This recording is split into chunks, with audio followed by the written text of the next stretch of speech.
আসসালামু আলাইকুম। বিশ্ব সংবাদের আপনাদের স্বাগতম।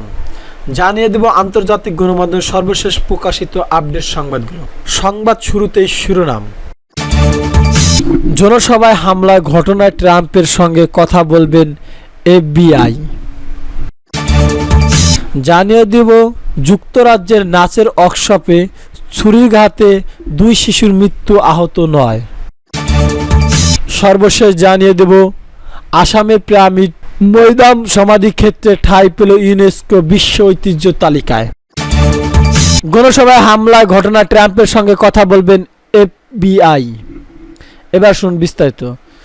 যুক্তরাষ্ট্রের পেনসিলভানিয়া একটি নির্বাচনী সভায় বন্দুকধারী হামলা ট্রাম্পের কান ছুঁয়ে বেরিয়ে যায় একটি গুলি। রক্তাক্ত অবস্থায় মঞ্চ ছাড়েন ট্রাম্প। আক্রমণকারীদের ঘটনাস্থলে হত্যা করে নিরাপত্তারক্ষীরা, তবে হামলার কারণ এখনো খুঁজে পায়নি তদন্তকারীরা। সে কারণে ট্রাম্পের বক্তব্য শুনতে চায় এফবিআই।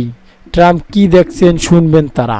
মঙ্গলবার জার্মানি ভিত্তিক সংবাদ মাধ্যম ডয়চে লেভের এক প্রতিবেদনে তথ্য জানিয়েছেন। প্রতিবেদনে বলা হয়েছে, এই হামলাটি কেন করেছিল ওই ব্যক্তি তা এখনো স্পষ্ট নয়।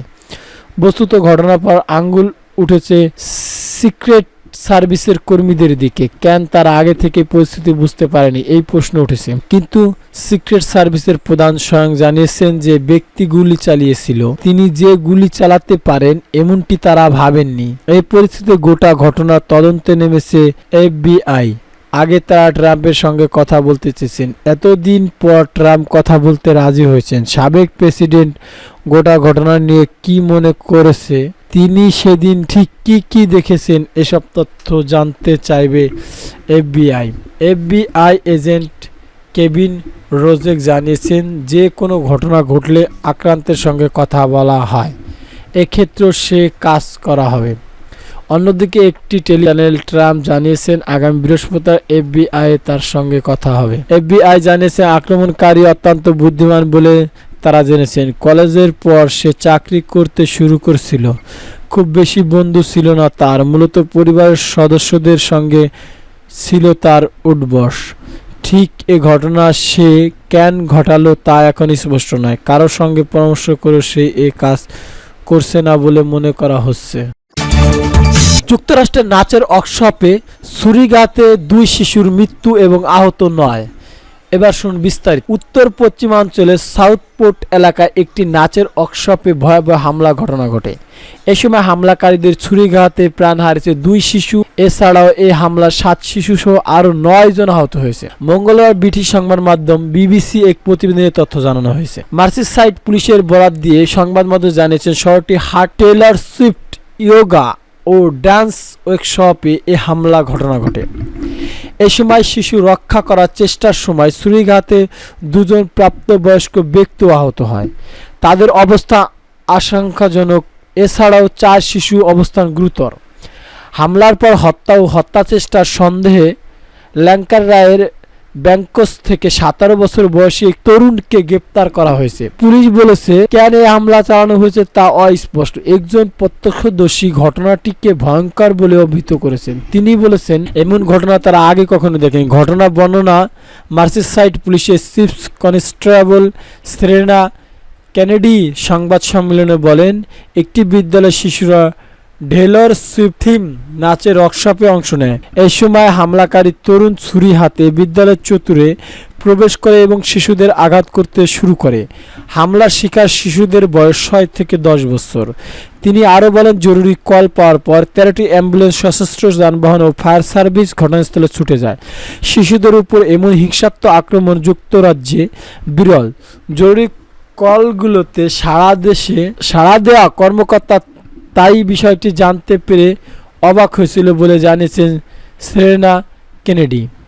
এদিকে হামলা ক্ষতিগ্রস্ত আক্রান্তদের প্রতি গভীর শ্রদ্ধা সমবেদনা জানিয়েছেন রাজা 3য় চার্লস এবং প্রধানমন্ত্রী কিলার স্টারমার।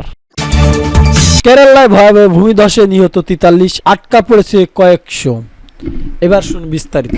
ভারতের সর্বদক্ষিণের রাজ্য কেরালায় ওয়ালনাড়ের প্রবল বৃষ্টির পর ব্যাপক ধস নেমেছে। এতে প্রাণ হারিয়েছে অন্তত 43 জন। এছাড়া কয়েকশো মানুষ আটকে পড়েছে। মঙ্গলবার জার্মান ভিত্তিক সংবাদ মাধ্যম এক প্রতিবেদনের তথ্য জানানো হয়েছে। প্রতিবেদনে বলা হচ্ছে রাত 2টা থেকে 4টার মধ্যে এই ধস নামে। ওয়ালনাড়ের থাপ্পাড়ির কাছে পাহাড়ি এলাকা সব ধস নেমেছে। সবচেয়ে বেশি ক্ষতিগ্রস্ত হচ্ছে মুন্ডাইকাই ও চোরামালা এলাকায়। দুর্গত মানুষকে হেলিকপ্টার করে উড়িয়ে নিয়ে আসার চেষ্টা হচ্ছে। এনডিআরএফ সহ একাধিক সংস্থা ঘটনাস্থলে কাজ শুরু করে দিয়েছে। বিমান বাহিনীর সাহায্য চাওয়া হচ্ছে। ইউডিএফ বিধায়ক টি সিদ্দিকী বার্তা সংস্থা পিটিআইকে জানিয়েছে কতজন মারা গেছে, কতজন নিখোঁজ সেই সংখ্যা আমাদের কাছে নেই। অনেক এলাকার সঙ্গে যোগাযোগ করা যাচ্ছে না। এনডিআরএফ কর্মীরা সেসব জায়গা যাওয়ার চেষ্টা করছে যে তা প্রশাসন দুর্গম মানুষকে হেলিকপ্টার করে নিয়ে আসার চেষ্টা করছে। ভারতীয় সংবাদ মাধ্যম এনডিটিভিকে জানিয়েছে এ ঘটনা অন্তত পক্ষে 43 জন মারা গেছে। প্রশাসনের তরফে জানানো হয়েছে মুন্ডাইকা চোরামালা এলাকাগুলো অবস্থান সবচেয়ে খারাপ। সেখানে সেতু ভেঙে পড়েছে, রাস্তা ভেসে গেছে, অনেক জায়গায় যাওয়া যাচ্ছে না। রাজ্যটির মুখ্যমন্ত্রী পিনারাই বিজয়ন জানিয়েছেন রাজ্যের সব মন্ত্রী ওয়ালনাড়ে ত্রাণ কাজে সমন্বয় করেছে। রাজ্যের সব এজেন্সি ত্রাণ কাজে নেমে পড়েছে। SDRF, NDRF, Kannur defence security corps ত্রাণের কাজে নেমে পড়েছে। বিমান বাহিনী, হেলিকপ্টার। আসামে পিরামিড, মৈদাম সমাধিক্ষেত্র ঠাঁই পেল ইউনেস্কো বিশ্ব ঐতিহ্য তালিকায়। এবার শুন বিস্তারিত। উত্তর পূর্ব ভারতে আসাম রাজ্যে রাজাদের সমাধিক্ষেত্র মৈদাম যেন এক টুকরো পিরামিড। প্রায় 700 বছরের পুরনো এসব সমাধিক্ষেত্র জাতিসংঘে ইউনেস্কোর বিশ্ব ঐতিহ্য তালিকায় অন্তর্ভুক্ত হয়েছে। গত শুক্রবার এই স্বীকৃতি দেওয়া হয়। পূর্ব আসামে পাটকাই পর্বতমালা পাদদেশে চিরাইদেহে জেলায় রয়েছে। শিবসাগর শহর থেকে এই মোদামের দূরত্ব 300 কিলোমিটার। অহোম রাজাদের সমাধিক্ষেত্র করা হতো একেবারে পিরামিডের কায়দায় নির্মিত এসব স্থপনা, তবে একেবারে মিশরের পিরামিডের মতো নয়। আসামের মৈদাম তৈরি করা হতো ইট, বালু, মাটি আর কাঠ দিয়ে। উঁচু টিবি বা পাহাড়ের মতো ছোট ঢিলার মতো বিশাল এলাকা নিয়ে গড়া হতো। কালের চক্র এই মৈদাম ঢেকে যায় ঘাস আর গাছগাছালিতে। সব মিলিয়ে সন্ধান পাওয়া গেছে 90টি মোদামের। এই মোদামকে ইউনেস্কো বিশ্ব ঐতিহ্য তালিকায় অন্তর্ভুক্ত করায় আসামে চলছে আনন্দের বন্যা। এতদিন মানুষের কাছে এই মৈদামের গুরুত্ব না মিললেও এবার বিশ্ব ঐতিহ্য তালিকায় ঠাঁই পায় পর্যটকরা নতুন করে ছুটছে আসামে চড়াইদেহে জেলায় মৈদাম দেখতে। মৈদামের পাশাপাশি বিশ্ব ঐতিহ্য তালিকায় ঠাঁই পেল আসামের কালিরাঙ্গা জাতীয় উদ্যান ও গত বছর এই মৈদামগুলোকে বিশ্ব ঐতিহ্য তালিকা অন্তর্ভুক্ত করার জন্য আবেদন জানানো হয়েছিল। শুক্রবার ভারতের রাজধানী দিল্লিতে ওয়ার্ল্ড হেরিটেজ কমিটির 46তম অধিবেশনে এই মৈদাম সমাধিক্ষেত্রে ইউনেস্কোর ওয়ার্ল্ড হেরিটেজের বা বিশ্ব ঐতিহ্যের তালিকা অন্তর্ভুক্ত করার সিদ্ধান্ত নেওয়া হয়। ইউনেস্কো ওয়েবসাইটে বলা হয়েছে মৈদান আদতে ছিল গোপন কক্ষ, যাতে বলা হয় চাউচালি। এই কক্ষ বেশিরভাগ সময় দোতলা হতো। এর উপর ইট, কাদা ও মাটি দিয়ে গোলাকার স্তূপ তৈরি করা হতো। স্তূপের ভেতরে প্রবেশের জন্য থাকতো একটি সুড়ঙ্গ। কালের চক্রে এই মৈদামের উপর ঘাস ও গাছগাছালি জন্মে ছোট ঢিলার। পরবর্তী সময়ে খনন কার্য চালিয়ে পিরামিডের মতো বিভিন্ন সামগ্রীর সন্ধান মিলেছে।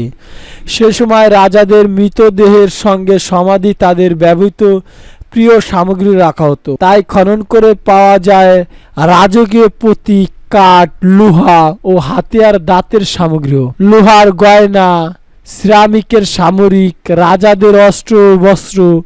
শুধু একটি মোদামে মিলছে রাজাদের দেহাবশেষ। মৈদামটি উচ্চতা 20 মিটার। আসামের চড়াইদের এই মৈদামকে ইউনেস্কো বিশ্ব ঐতিহ্য তালিকা অন্তর্ভুক্ত করায় ভারতের সংস্কৃতি মন্ত্রী গজেন্দ্র সিং শেখাওয়াত ধন্যবাদ দিয়ে ইউনেস্কোকে।